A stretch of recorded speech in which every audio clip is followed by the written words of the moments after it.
오늘의 양식 이 시간은 시편 33편 말씀을 통해서 구원받은 자가 마땅히 해야 할 것이라는 제목으로 말씀을 전하겠습니다. 연휴를 맞아 건강하게 잘 지내고 계십니까? 시편 74와 오늘의 양식을 매일 꼭 쓰고 들으시면서 연휴를 즐겁게 지내시기를 바랍니다. 오늘 저녁에는 주간 중 드리는 수요 예배를 하루 앞당겨서 오늘 저녁 드립니다. 고향 가지 않으신 분들 가족과 함께 참여하신다면 복된 예배가 될 것입니다. 시편을 읽다 보면 거의 다 표제어가 붙어 있습니다. 어제 보았던 시편 32편의 표제어는 다윗의 시 마스길이라고 붙어 있습니다. 또 시편 34편의 표제어는 다윗이 아비멜렉 앞에서 행동을 바꿀 때 아비멜렉이 그를 쫓아내므로 그가 떠나면서 지은 시라고 되어 있습니다. 그런데 오늘 시편 33편은 아무런 표제어가 붙어 있지 않습니다. 오늘 말씀은 기자가 누구인지, 기록 동기가 무엇인지, 기록 목적이 무엇인지를 밝히는 표제어가 없습니다. 시편 33편을 여러분이 읽어보시고 표제어를 정해보시기를 바랍니다. 여러분이 시편 33편의 표제어를 붙여본다면 무엇이라고 하겠습니까? 오늘 본문 33편은 1절부터 3절까지가 예배자가 가져야 할 모습 중에 찬양에 대해서 나와 있습니다. 오 이로운 자들아 너희는 주를 기뻐하라. 찬양은 곧바른 자들이 마땅히 행할 바로다. 하프로 주를 찬양하고 비파와 시편금으로 그분께 노래할지어다. 새 노래로 그분께 노래하며 큰 소리로 솜씨 있게 연주할지어다 라고 했습니다. 먼저 의로운 자들아 라고 부릅니다. 누가 의로운 자입니까? 로마서 3장 10절 이하에 보면은 이 세상에 의인은 없나니 하나도 없다고 말씀하셨습니다. 우리는 다 치우친 죄인들이라고 말씀하십니다. 그래서 로마서 3장 23절에서 모든 사람이 죄를 범하였기 때문에 하나님의 영광에 이를 수 없는 것이라고 하신 것입니다. 그렇다면 누가 의인입니까? 구원받은 자들입니다. 로마서 5장 1절은 그러므로 우리가 믿음으로 의롭게 되어 우리 주 예수 그리스도를 통해 하나님과의 화평을 누리는도다 라고 했습니다. 내가 아직 죄인이었을 때 그리스도께서 우리를 위하여 죽으심으로 내 죄가 예수님께 전가되었고 예수님의 의가 나에게 전가되었습니다. 그래서 우리는 구원받은 사람, 오늘 말씀의 성경적 용어로 이야기한다면 의인이 된 것입니다. 이것은 내 행위로 된 것이 아닙니다. 오직 믿음으로만 된 것입니다. 그러니까 1절에서 오 의로운 자들아 라고 하는 것은 구원받은 모든 하나님의 사람들을 두고 말씀하시는 것입니다.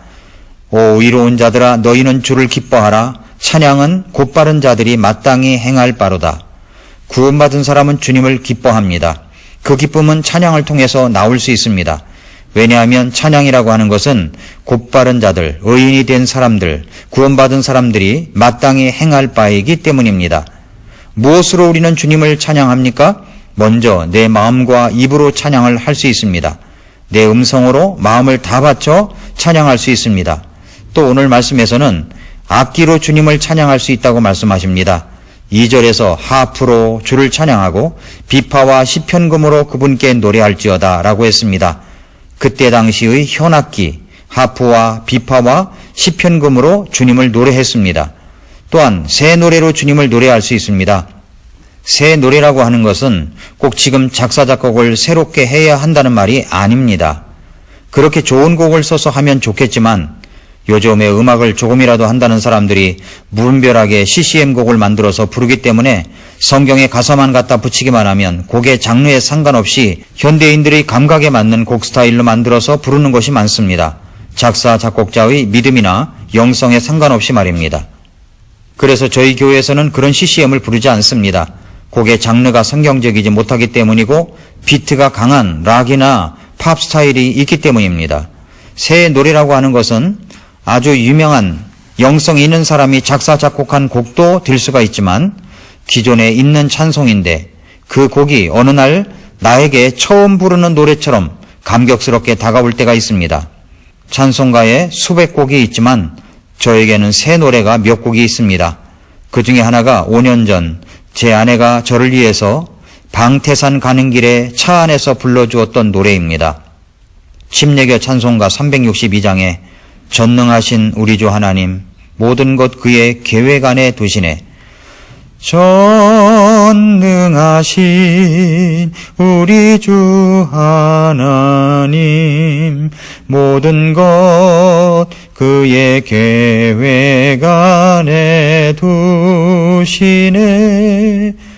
감사드리세. 큰 시험 닥칠 때 고난 중에 노래 주시는 주. 2절 가사, 내 앞길을 모른다 하여도 십자가 달린 예수님 바라보며 내 뜻 주님께 모두 다 맡길 때 나의 눈물 모두 사라지네. 3절 가사, 위로부터 오는 모든 시험 주의 자녀를 정결케 만드시네. 하늘아버지 가장 좋은 것을 나를 위해 예비해 주시네. 후렴, 주 안의 즐거움 내게 넘치네. 내 앞길 모든 것을 다 아시는 주. 나 주 안에 연단 받은 후 정금같이 되리. 저는 이 가사가 그 당시에 저를 위해 작사 작곡된 것이라고 믿었습니다. 제 아내는 원래 저하고 듀엣을 하자고 해도 안 하는 사람인데 저를 위해 이 곡을 불러줄 때 정말 눈물이 많이 났었던 기억이 나는데 벌써 만 5년이 되었습니다. 저는 이러한 체험과 감동해주는 노래야말로 새 노래라고 생각합니다.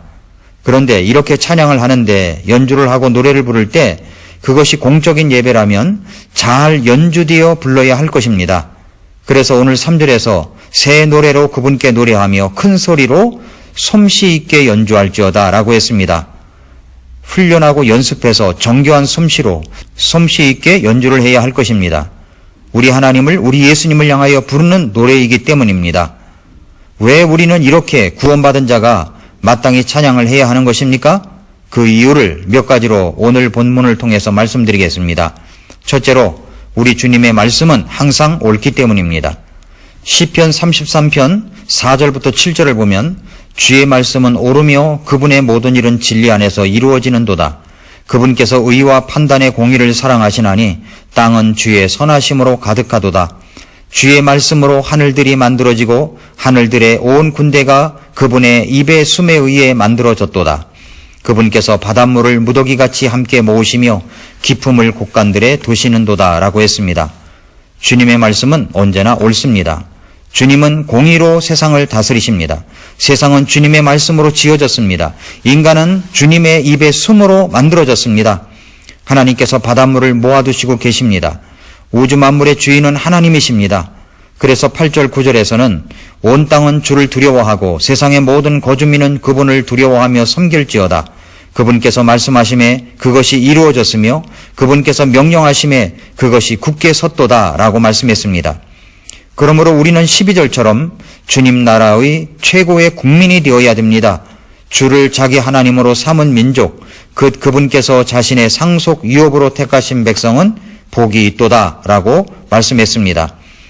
두 가지가 동시에 있어야 복이 되는 사람입니다. 하나는 먼저 내가 우리 하나님, 우리 예수님을 나의 구주로 믿고 받아들인 사람이 복이 있습니다. 그런 사람은 우리 하나님께 택함 받은 사람입니다. 이 두 가지가 있어야 복이 있는 사람이라고 볼 수가 있습니다. 우리가 왜 우리 주님께 찬양을 올려드려야 합니까? 구원받은 자로서 하나님의 말씀은 항상 옳기 때문입니다. 둘째로 하나님은 나를 살피시고 돌보시는 분이기 때문입니다. 요즘 우리나라의 중앙자살예방센터에서 자살방지 프로그램을 소개한 것이 있습니다. 그것은 추석 연휴를 맞이해서 서로에게 이렇게 물어보라고 하는 것입니다. 괜찮니? 이 한마디가 극단적 상황에서 사람 하나를 살릴 수 있다고 말입니다. 이 방송을 듣고 계신 여러분, 괜찮으십니까? 그런데 여러분 이것을 아십니까? 하나님은 놀랍게도 나를 늘 살피시는 분이십니다. 33편 13절 14절에 보면은 주께서 하늘에서부터 바라보사 사람들의 모든 아들들을 살피시고 자신의 처소가 있는 곳에서부터 땅의 모든 거주민들을 보시는도다 라고 했습니다. 우리 하나님은 늘 살피시고 돌보시는 분이십니다. 그래서 로마서 8장 32절에서는 자신의 아들을 아끼지 아니하시고 우리 모두를 위해 그분을 내주신 분께서 어찌 그 아들과 함께 또한 모든 것을 우리에게 값없이 주지 아니하시겠느냐라고 말씀을 했습니다. 이사야 41장 10절에서는 너는 두려워하지 말라. 내가 너와 함께함이니라. 놀라지 말라. 나는 네 하나님이니라. 내가 너를 강하게 하리라. 참으로 내가 너를 도와주리라. 참으로 내가 내 의의 오른손으로 너를 떠받쳐 주리라 라고 했습니다. 그 주님께서 나를 그렇게 살피시고 늘 보시고 계십니다. 그런 우리 하나님 예수님을 찬양해야 하는 것은 마땅한 것입니다. 셋째로 하나님은 나의 도움과 방패가 되시기 때문입니다. 시편 33편 15절부터 20절을 보면 그분께서는 그들의 마음을 다 같게 지으시며 그들의 모든 일을 깊이 생각하시는도다. 많은 군대로 구원받은 왕이 없으며 용사가 많은 힘으로 구출받지 못하는도다. 안전을 위해서는 말도 헛되나니 그가 자기의 큰 힘으로 아무도 건지지 못하리로다. 보라, 주의 눈은 그분을 두려워하는 자들 곧 그분의 긍휼에 소망을 두는 자들 위에 있나니 이것은 그들의 혼을 사망에서 건지며 기근 중에서 그들을 지켜 살게 하려 함이로다. 우리의 혼이 주를 기다리나니 그분은 우리의 도움과 우리의 방패시로다 라고 했습니다. 주님은 나의 도움이십니다. 주님은 나의 방패이십니다. 어려울 때 나를 도와주시고 위험할 때 막아주시는 분이십니다. 그래서 우리는 21절, 22절처럼 이렇게 고백하며 기도할 수 있는 것입니다. 우리가 그분의 거룩한 이름을 신뢰하였으므로 우리 마음이 그분을 기뻐하리로다. 오 주여, 우리가 주께 소망을 두는 대로 주의 긍휼을 우리에게 베푸소서. 사랑하는 성도 여러분, 이사야 43장 21절은 이 백성은 내가 나를 위하여 지었나니 그들이 내 찬양을 전하리로다 라고 말씀했습니다. 구원받은 우리가 마땅히 해야 할 것은 바로 우리 주님을 찬양하는 것입니다. 내 마음과 입으로 찬양할 수 있습니다. 악기로 연주하며 찬양할 수 있습니다. 솜씨 있게 찬양할 수 있습니다. 왜 그렇습니까? 우리 주님의 말씀은 항상 옳기 때문입니다. 하나님은 나를 살피시고 돌보시는 분이기 때문입니다. 하나님은 도움과 방패가 되시기 때문입니다.